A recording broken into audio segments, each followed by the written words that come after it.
Yeah, I think I might speak on behalf of both of us when I say the internet can be a pretty cruel place, that's no secret. I get all of the sexist comments.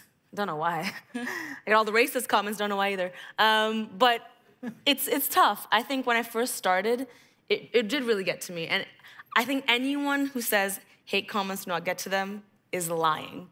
No matter how many years I've been on YouTube and how many more years I will be on YouTube or the internet, there will always be someone who says just the right thing to really, really hurt me.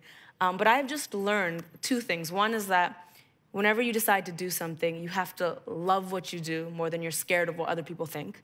And you have to truly believe that, which is why it's so important to believe what you do, because then it hurts less. It hurts more when you don't believe in what you do. And the second thing is, and maybe the psychology degree is gonna come in right now, actually.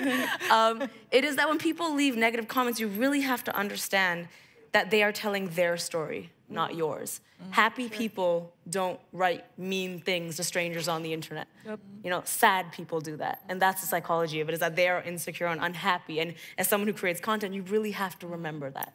Yeah, and I think that Lilly might have a similar experience with me in that it's already hard enough as it is for women online, let alone for women of color, right? So the typical abuses that we get in hate comments aren't just the typical sexist ones, like the rape threats or the death threats, but they're always also twisted with some type of like racist, like some racism, right? Like for me, I always get stuff like, not just like rape threats, but also like wanting to rip the scarf off my head, like that type of violence, right?